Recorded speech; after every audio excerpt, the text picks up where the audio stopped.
مسلک اعلی حضرت، فیضان اعلی حضرت، کرم اعلی حضرت، عنایت اعلی حضرت۔ السلام علیکم ورحمۃ اللہ وبرکاتہ۔ محترم حضرات، جس مبارک مقدس مہینے کے ہم تمام کو انتظار ہے، وہ مبارک مہینہ، مقدس مہینہ ماہ رمضان مبارک شریف ہم تمام کے درمیان تشریف لا رہا ہے۔ آج چاند دیکھیں، چاند دیکھنے کا اہتمام کریں۔ اگر چاند دکھ جاتا ہے تو آج سے نماز تراویح شروع ہو جائے گی، نہیں تو کل نماز تراویح رہے گی، یعنی کل اگر چاند آج دکھ گیا تو کل پہلا روزہ رہے گا۔ تو پیارے غور کریں، یہ مبارک مہینہ، مقدس مہینہ آ رہا ہے۔ ہم تمام کو اس مبارک مہینے میں عبادت کرنی چاہیے خلوص و للہیت کے ساتھ۔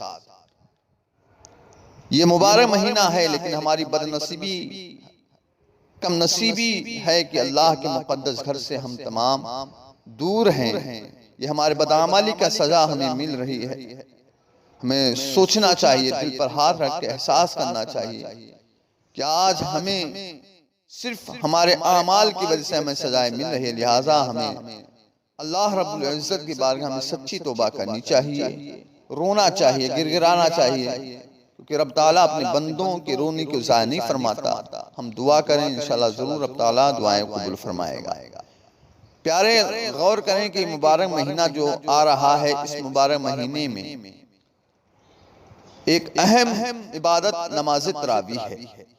اب ظاہر سی بات ہے، مسجد میں چند لوگ ہی نماز پڑھ سکتے ہیں، جو حکومت کی طرف سے اعلان ہے، تو باقی سب لوگ گھر پہ پڑھنے کا اعلان ہے، تو ہم نماز تراویح گھر پہ پڑھیں۔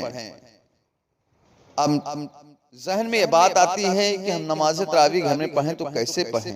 تو سنیے غور سے، نماز تراویح یہ سنت موقدہ ہے۔ سنت موقدہ اس کو کہتے ہیں جو میرے آقا صلی اللہ تعالیٰ علیہ وسلم نے ہمیشہ نمازیں پڑھی ہوں، یعنی سنت ادا کی ہو، اور جماعت سے پڑھنا سنت کفایہ ہے۔ یعنی چند لوگ اگر جماعت سے پڑھ لیے مسجد میں تو ثواب ملے گا، یعنی کوئی گنہگار بھی نہیں ہوگا۔ اسی طرح چند لوگ یہاں پڑھنے، باقی سب لوگ گھر پہ پڑھیں۔ اب گھر پہ پڑھیں گے، اگر جماعت سے کوئی پڑھانے والا ہو، شراباشرہ انسان، تو اچھی بات ہے، جماعت سے پڑھائے، نہیں تو تنہا تنہا پڑھیں۔ اب تنہا پڑھنا ہے، نماز پڑھنی ہے، نماز تو کیسے پڑھیں؟ تو غور کریں، دو رکعات کر کے ہمیں نماز تراویح پڑھنی ہے، دو رکعات کر کے، 20 رکعات۔ اب 2 رکعات ہم جب پڑھیں تو ظاہر سی بات ہے، ذہن میں یہ بات آتی ہے کہ صورتیں ہمیں یاد نہیں، کتنی صورتیں پڑھنی چاہیے۔ تو دیکھیں یہ پیارے، اگر آپ کو الم تری کیف سے لے کر والناس تک، یعنی قل اعوذ برب الناس تک یاد ہے تو 10 سورت کو ایک رکعت میں پڑھیں، اور نہیں تو اگر آپ کو کتنی بھی صورتیں، یہاں تک کہ میرا آقا فرماتے ہیں کہ اگر ایک ہی سورہ آپ کو یاد ہے، یعنی الحمد شریف اور قل هو اللہ شریف، تو اسی ایک سورت کو ہر رکعت میں پڑھیں، نماز ہو جائے گی۔ اتنا آسان طریقہ۔ پھر سنیں کہ ہر رکعت میں اگر الحمد شریف اور قل هو اللہ شریف ہی پڑھ رہے ہیں تو آپ کی نماز ہو جائے گی۔ 20 رکعت آپ کو نماز پڑھنی ہے تراویح کی، اور ہر 4 رکعت کے بعد جو دعا پڑھنی رہتی ہے، وہ دعا اگر آپ کو زبانی یاد ہے تو اچھی بات ہے، نہیں تو دیکھ کر پڑھیں۔ اس طرح نمازیں ہم ادا کریں، اللہ کی بارگاہ میں خوب رو کر عبادت کریں۔ پیارے، یہ مبارک مہینہ ہے، اس مبارک مہینے میں ہمیں دوسروں کا ہمیں خیال رکھنا چاہیے۔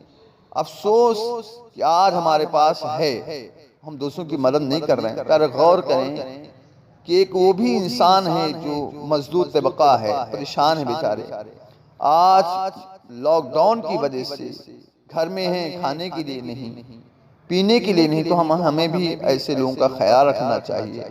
آج کتنے ایسے گھر والے ہیں کہ جو روزہ رکھنے کا حوصلہ رکھ رہے ہیں، لیکن سحری کرنے کا انہیں انتظام نہیں، افطاری کرنے کا انتظام نہیں۔ تو جس طرح ہم اپنے افطاری اور سحری کا انتظام کرتے ہیں، خدا را اس وقت ذہن میں مومن ہونے کا رشتہ قائم رکھیں، ذہن میں، اور مومن ہونے کا ناطہ نبھائیں۔ ہم جس طرح اپنا انتظام کریں، اس طرح دوسروں کا بھی انتظام کریں، کہ میرا آقا کا فرمان ہے کہ ایمان کی علامت ہے کہ ایک مومن دوسرے مومن کے بارے میں اچھا خیال رکھے۔ سبحان اللہ، ہم اس فرمان پر عمل کریں اور پولیس پرشاسن کا ساتھ دیں، کیونکہ جو پولیس ہمارے لیے اپنے جان کو ہتھیلی پر رکھ کر محنت کر رہی ہے، بچوں سے دور رہ کر محنت کر رہی ہے صرف ہمیں بچانے کے لیے، تو ہمیں اس کا ساتھ دینا چاہیے اور بلا وجہ گھر سے باہر نہیں نکلنا چاہیے۔ ہمارے لیے بھی دعا کریں، سب کے لیے دعا کریں۔